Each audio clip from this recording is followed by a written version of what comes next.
आखिर क्यों मेघनाद को सिर्फ लक्ष्मण ही मार सकते थे, श्री राम नहीं? मेघनाद लंकापति रावण का सबसे बड़ा पुत्र और युवराज था। माना जाता है कि रावण बहुत बड़ा विद्वान था। रावण अपने से भी कहीं ज़्यादा गुणवान, पराक्रमी और विद्वान अपने बड़े पुत्र मेघनाद को बनाना चाहता था। धर्म ग्रंथों के अनुसार अपने पुत्र को सबसे ज़्यादा शक्तिशाली और अजर अमर बनाने की कामना को लेकर त्रिलोक विजेता रावण ने उसके जन्म के समय सभी देवताओं को एक ही स्थान अर्थात 11वें घर में मौजूद रहने के लिए कहा था। लेकिन भगवान शनि देव ने रावण की आज्ञा का पालन नहीं किया और 12वें घर में जाकर बैठ गए, जिससे मेघनाद अजर अमर न हो सके। एक बार ऋषि अगस्त्य ने भगवान राम के दरबार में कहा कि रावण के पुत्र मेघनाद को स्वयं राम भी नहीं मार सकते थे, उन्हें तो केवल लक्ष्मण ही मार सकते थे। आइए जानते हैं कि ऋषि अगस्त्य ने ऐसा क्यों कहा। मेघनाद को केवल लक्ष्मण ही क्यों मार सकते थे? मेघनाद बहुत ही प्रबल एवं शक्तिशाली योद्धा था। उसके जन्मोपरांत ही सृष्टि के संपूर्ण मेघों ने रोते हुए एक समान नाद किया था। तत्पश्चात उसका नामकरण मेघनाद हुआ। उसके पास नागपाश रूपी ऐसा शस्त्र था जिससे वह अदृश्य होकर राम लखन सहित पूर्ण सेना पर बादलों के पीछे छुपकर वार कर सकता था। वह भली भांति जानता था कि संसार में किसी भी साधारण मनुष्य के हाथों उसका वध संभव नहीं है। धर्म और अधर्म के बीच युद्ध की समाप्ति के उपरांत भगवान श्री राम के राज्याभिषेक में सम्मिलित अनेक तपस्वी ऋषि मुनि आदि भगवान राम से मिलने व आशीर्वाद देने वहां पर उपस्थित हुए। उस समय मुनि अगस्त्य ने प्रभु श्री राम से कहा, राम, आपने रावण व कुंभकर्ण को मारा जो अति दुर्लभ था, लेकिन अधिक विशाल संग्राम लक्ष्मण ने मेघनाद से किया था। मेघनाद का वध सबसे ज़्यादा विषम था। गुरु के वचनों को सुन प्रभु श्री राम अचंभित हो गए, क्योंकि वे मेघनाद की प्रबलता व उनके वरदान से अनभिज्ञ थे। तभी अगस्त्य मुनि उन्हें पूरी बात विस्तार से बताते हुए कहते हैं कि मेघनाद विश्व का एकमात्र ऐसा योद्धा था जिसके पास समस्त दिव्यास्त्र थे। तीनों महाअस्त्र, ब्रह्मा, नारायणास्त्र व महादेव का पाशुपतास्त्र भी था। उसे वरदान प्राप्त था कि उसके रथ पर रहते हुए कोई उसे परास्त नहीं कर सकता। इसी कारण उस समय संसार में केवल वही एक योद्धा था जिसने अति महारथी होने का स्तर प्राप्त किया था। उसने स्वयं भगवान रुद्र से युद्ध की शिक्षा प्राप्त की और समस्त शस्त्र प्राप्त किए। उसकी शिक्षा प्राप्त होते ही युद्ध ने स्वयं ही कहा कि उसे इस संसार में कोई पराजित नहीं कर सकता, किंतु उसका वध केवल लक्ष्मण के ही हाथों संभव था। महर्षि के मुखवाणी से मेघनाद का ऐसा वर्णन सुनकर भगवान राम विस्मयित रह गए और बोले, लक्ष्मण निसंदेह महाप्रचंड योद्धा है और उनके पास भी विश्व के सारे दिव्यास्त्र थे, किंतु उसे पशुपतास्त्र का ज्ञान नहीं था, जिसका ज्ञान सिर्फ मेघनाद को ही था।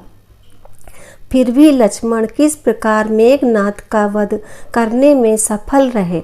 आप ऐसा क्यों कह रहे हैं कि केवल लक्ष्मण ही उसका वध कर सकता था? इस पर अगस्त्य मुनि ने कहा, आपका कथन सत्य है। जितने दिव्यास्त्र मेघनाद के पास थे उतने ही लक्ष्मण के पास थे, किंतु मेघनाद को एक वरदान प्राप्त था। एक बार देवासुर संग्राम में रावण को इंद्र द्वारा बंदी बना लिया गया। तब मेघनाथ ने अपने पिता की रक्षा हेतु इंद्र को ही बंदी बना लिया और उन्हें लंका ले आया। इसीलिए मेघनाथ को इंद्रजीत के नाम से भी जाना जाता है। जब इंद्र को मुक्त कराने के लिए ब्रह्मा जी उसके द्वार पर पधारे तो ब्रह्मा जी से उसने एक वरदान रूपी अपेक्षा पूर्ण करने को कहा और अपने प्राणों की रक्षा व अमर रहने हेतु उसने यह वरदान मांगा कि मुझे वही मार सकेगा जिसने 14 वर्षों तक ना तो भोजन ग्रहण किया हो, ना ही किसी स्त्री का मुख देखा हो और ना ही निद्रा का आहार ग्रहण किया हो, अर्थात जो 14 वर्षों तक सोया ना हो। उसके इस वरदान की मांग को पूर्ण कर ब्रह्मा जी ने इंद्रदेव को मेघनाथ की कैद से मुक्ति प्रदान की। श्री राम बोले, मैं वनवास काल में 14 वर्षों तक नियमित रूप से लक्ष्मण के हिस्से का फल फूल देता रहा। उन्होंने कहा कि मैं सीता के साथ एक कुटी में रहता था। बगल की कुटी में लक्ष्मण रहते थे। फिर सीता का मुख भी ना देखा हो और 14 वर्षों तक सोए ना हो, ऐसा कैसे संभव है? अगस्त्य मुनि सारी बात समझकर मुस्कुराए। प्रभु से कुछ छिपा है भला? प्रभु श्री राम को तो सब कुछ पता था। दरअसल सभी लोग सिर्फ श्री राम का ही गुणगान करते थे, लेकिन भगवान राम चाहते थे कि लक्ष्मण के तप और वीरता की चर्चा भी अयोध्या के घर घर में हो।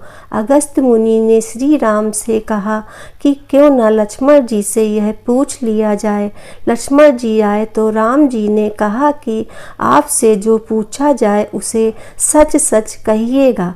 प्रभु ने पूछा, हम तीनों 14 वर्षों तक साथ रहे, फिर तुमने सीता का मुख कैसे नहीं देखा? फल दिए गए फिर भी अनाहारी कैसे रहे और 14 वर्षों तक सोए नहीं, यह कैसे हुआ? तब लक्ष्मण जी ने बताया, भैया जब हम भाभी को खोजते हुए ऋषणमुख पर्वत पर गए तो सुग्रीव ने हमें उनके आभूषण दिखाकर पहचानने को कहा था। आपको स्मरण होगा, मैं उनके पैरों के आभूषण के अलावा कोई अन्य आभूषण नहीं पहचान पाया था, क्योंकि मैंने कभी भी उनके चरणों के ऊपर देखा ही नहीं। 14 वर्ष नहीं सोने के बारे में लक्ष्मण ने कहा कि आप और माता एक कुटिया में सोते थे। मैं रात भर बाहर धनुष पर बाण चढ़ाए पहरेदारी में खड़ा रहता था। निद्रा देवी ने मेरी आँखों पर पहरा करने की कोशिश की तो मैंने निद्रा देवी को अपने बाणों से बेध दिया था। निद्रा ने हार कर स्वीकार किया कि वह 14 साल तक मुझे स्पर्श नहीं करेगी, लेकिन जब श्री राम का अयोध्या में राज्याभिषेक होगा और मैं उनके पीछे सेवक की तरह छत्र लिए खड़ा रहूँगा, तब वह मुझे घेरेंगी। आपको याद होगा, राज्याभिषेक के समय मेरे हाथ से छत्र गिर गया था। लक्ष्मण जी ने आगे बताया कि जब मैं जो फल फूल लाता था आप उसके 3 भाग करते थे। एक भाग देकर आप मुझसे कहते थे, लक्ष्मण फल रख लो। आपने कभी फल खाने को नहीं कहा, फिर बिना आपकी आज्ञा के मैं उसे कैसे खाता? मैंने उन्हें संभाल कर रख दिया। लक्ष्मण भगवान राम से कहते हैं कि मैंने गुरु विश्वामित्र से एक अतिरिक्त विद्या का ज्ञान लिया था। इससे बिना अन्न ग्रहण किए भी व्यक्ति जीवित रह सकता है। उसी विद्या से मैंने भी अपनी भूख नियंत्रित की और मेघनाथ को मारा। यह सुनते ही प्रभु श्री राम फिर से भाव विभोर हो उठे और लक्ष्मण को गले लगा लिया। जय श्री राम।